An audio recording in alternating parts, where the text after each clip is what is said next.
Welcome back to another episode of Quick Picks with the Geek. I am your host, Bro Power the Geek. All right, fight fans, buckle in. Next up, we got Loner Kavanagh versus Charles Energy Johnson, a fight where one guy is undefeated and the other guy fights like his Red Bull sponsorship check already cleared. First up, Loner Kavanagh, coming in at minus 235 with a record of 9-0. This dude is basically built in a lab for violence. Five-time K1 world champion. You know what that means? He's been winning kickboxing titles since most of us were still trying to remember our Gmail password. His striking is sharp, fast, and mean. Like a hummingbird that can head kick you. He mixes up hands and kicks beautifully, digs the body like he's mad at a heavy bag, and he doesn't just touch people, he puts them out. 4 of his 9 wins are knockouts, including a highlight reel KO on the Contender Series that probably still wakes Dana White up at night in a cold sweat. But it's not just offense. He's hard to put on his back too. He's rocking a perfect 100% takedown defense in the UFC, which basically tells you don't even try it. You shoot on him, and you're gonna end up looking like you're practicing your sprawl drills on live TV. On top of that, he's got a gymnastics background, so his movement is slick, explosive, and creative. If you told me he could flip out of a takedown attempt, I'd believe you. Grappling-wise, he's no slouch either. Purple belt in BJJ has shown he can land takedowns when he wants, but let's be real. Nobody's buying a Kavanagh ticket to watch him shoot a double leg.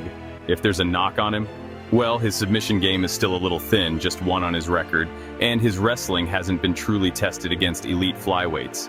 So the question becomes, can someone drag him into deep waters, or are they just going to get kicked in the face while trying? Now let's talk about Charles Energy Johnson. Coming in as a plus 200 underdog with a 17-7 record. Johnson is like that dude at open mat who refuses to leave. You can't get rid of him, and the more tired you get, the more excited he looks. He's got dangerous striking, 6 KOs to his name, and he's got that sneaky veteran craft. Calf kicks, stance switches, knees, elbows, a nasty jab, body work. He's basically got a Costco-sized variety pack of violence. What really makes him fun is how relentless he is. This guy fought 4 times in 8 months in 2024 and somehow looked fresh every time. He's got that marathon gas tank where the more the fight drags on, the more miserable it is to deal with him.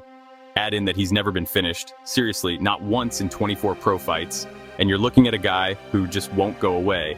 Punch him, kick him, drag him to the ground, he's going to get back up and start jabbing you again like nothing happened. And don't sleep on his ground game either.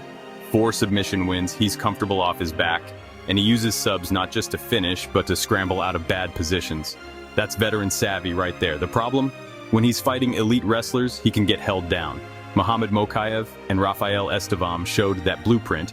Get him flat, eat up clock, and suddenly all that energy feels like it's stuck in the charger. Defensively, he can get hit more than you'd like. He's slick, but sometimes he's willing to eat shots just to fire back and entertain the crowd. Fun for us. Not so fun when the other guy is an undefeated K1 world champ with dynamite in his kicks. So, who wins?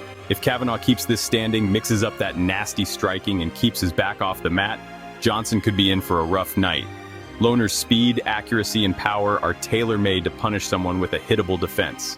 On the flip side, Johnson's path is to drag this fight into later rounds, force Loner to prove that gas tank, and maybe find openings when Kavanagh slows down.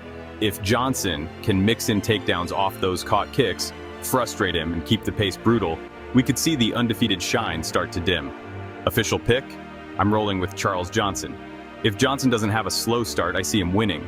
I think his pace, chin, and durability allow him to survive the early storm, make this ugly, and maybe steal it late, either by volume or even a sneaky submission scramble when Kavanagh finally looks human.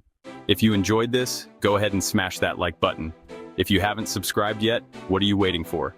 Hit that subscribe button and turn on notifications so you don't miss a beat when the next video drops. And don't be shy. Leave a comment below and let me know who you got winning this fight. Let's see who really has the crystal ball around here. Until next time.